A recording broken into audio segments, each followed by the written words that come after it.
Mais il remarque la flamme bleue de Dabi qui s'évapore de là où justement Hank. Mais il remarque la flamme bleue de Davi. C'est sans issue, les amis. Franchement, je vois vraiment pas comment ils vont s'en sortir. Salut les potos, j'espère que vous allez bien.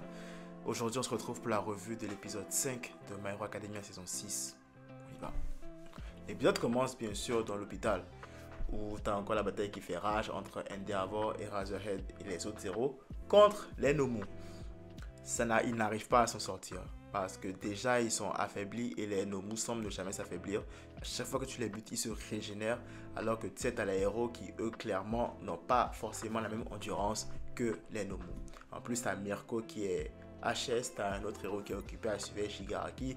Bref, il y a aussi une diminution dans le nombre de héros en train de se battre. Heureusement, tu as les renforts qui arrivent finalement avec Grand Torino et compagnie. Et là, les forces sont un peu rééquilibrées. Mais on nous montre un plan de ce qu'on redoutait à l'épisode dernier. Shigaraki est bel et bien réveillé. Et t'as l'autre héros qui est justement en panique, qui se dit what the fuck, qu'est-ce qui se passe? Et il n'a même pas le temps de réaliser en fait que Shigaraki le tue en le touchant et le désintégrant avec son alter de poussière. Réduction en poussière. Il prend la cape du héros et franchement la cape lui va bien et il est prêt à créer un véritable carnage. Bref, on nous retourne vers la villa des méchants où il y a aussi une autre bataille qui fait rage. Puis Fumikage et Fatgum essaient de s'enfuir. En fait, t'as Fatgum qui essaie d'évacuer les premières années pour pouvoir laisser les héros continuer leur travail correctement. Mais il remarque la flamme bleue de Dabi qui se dégage de l'endroit où Hawks était supposé être. Fumikage ne réfléchit même pas deux fois et s'en va pour sauver Hawk. Et il arrive à temps parce que Dabi avait déjà malmené Hawk. Mais littéralement, il avait grave malmené. Hawk n'avait plus d'aile et Hawk était littéralement à la merci de Dabi. Fumikage sauve le coup et arrive. Et là, tu as Dabi qui joue dans sa tête en lui disant que voilà ce que ton mentor préféré a fait à mon pote. C'est ça que tu défends. C'est ces idéologies de héros là que toi aussi tu veux suivre. T'as Fumikage qui est un peu perturbé par ces remarques là de Dabi, mais décide quand même de sauver Hawk. Hawk qui donne des conseils à Fumikage sur l'alter de Dabi, et on comprend que Dabi utilise son feu d'une certaine manière et à un moment donné, il doit se recharger parce que plus le temps passe, plus il utilise ses flammes et moins ces flammes ont de la puissance. Et Hawk conseille à Fumikage de profiter pour fuir en même temps, vu que Dabi n'est pas à 100% de ses capacités. Ce que Fumikage fait, mais il n'arrive pas à fuir parce que Dark Shadow est faible en son temps, vu qu'il y a beaucoup de lumière un peu partout. Et il se retrouve juste à l'étage en bas et Dabi revient pour les attaquer cette fois-ci à pleine puissance quand il est interrompu par un des membres du Front de Libération qui avait déclenché au même moment une grosse attaque de zone de glace pour pouvoir évacuer, pour pouvoir éjecter les héros et prendre le dessus sur la bataille. Donc ça y est, les membres de Libération aussi sont arrivés maintenant à fond dans la bataille. Ensuite, on nous montre le bâtiment où est Redestro et le monstre en question. Et on a remarqué que le monstre s'est relevé et qui dit qu'il sent que son chef est là. Donc on a la confirmation que en fait, le chef dans le monstre palais, c'est Shigaraki. C'est Shigaraki qui est supposé appeler le monstre pour l'éveiller. Ils sont de plus en plus de la merde. Puis, on quitte ce plan et on retourne chez Midoriya et compagnie qui sont en train de tranquillement mais sûrement procéder à l'évacuation. Bien sûr, tu as Katsuki qui est toujours un régal, tous les nerfs très susceptibles et ça met un peu de drôle en fait dans cet épisode qui jusque-là est assez sombre.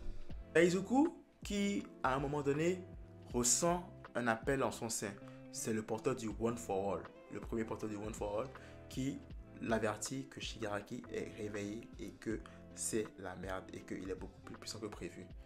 Donc tu as Midoriya aussi qui commence à sentir Shigaraki et justement on nous montre Shigaraki qui déclenche son pouvoir à grande échelle.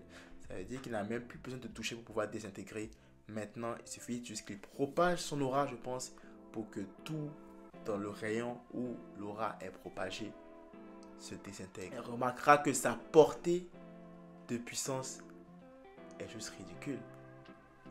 Il a couvert presque une partie de la surface autour de l'hôpital, il a tout désintégré. On remarque que quand Endeavor et compagnie essayaient de fuir, ça se propageait. Jusqu'à ce que même il y ait un Nomu qui a essayé d'attraper Eraserhead et un des héros, le Crust, l'héros bouclier, a dû se sacrifier pour pouvoir permettre à Eraserhead et compagnie de s'enfuir. Il y a un moment donné même où la propagation est arrivée jusqu'à Midoriya et compagnie. Doria et Todoroki ont essayé à leur tour, eux aussi, de bloquer ce pouvoir-là, mais ils n'ont pas pu. Mais du coup, on se demande même qu'est-ce qui est arrivé de Endeavor et compagnie parce qu'ils semblent ne pas répondre. En tout cas, c'est la débandade totale, c'est le chaos total. Shigaraki est arrivé, il a tout mis sens dessus, dessous. Tout le monde est en PLS à cause de lui. Et je pense que juste ce qu'il vient de faire vient de changer le vent de la bataille. Clairement, parce que là, il est imbattable. Plus personne ne peut le toucher. Du coup, on le revoit après avoir fini de tester son nouveau pouvoir, on va dire. Et il remarque que ces balles anti-altères qu'on avait découvert dans la saison 5 justement, qui permettaient d'annuler les altères d'un héros, était foutu à cause de son pouvoir. Je pense que les dommages collatéraux ont atteint les balles, puis les balles sont foutues. Et subitement, t'as Shigaraki qui ressent un malaise, comme si quelqu'un qui lui parlait à l'intérieur. Un peu comme Midoriya juste avant. Et il décide enfin d'appeler le monstre. C'est fini. Le monstre a entendu l'appel et Shigaraki lui dit: viens, nous allons commencer la destruction. C'est chaud, c'est très très chaud, c'est galère, c'est sans issue.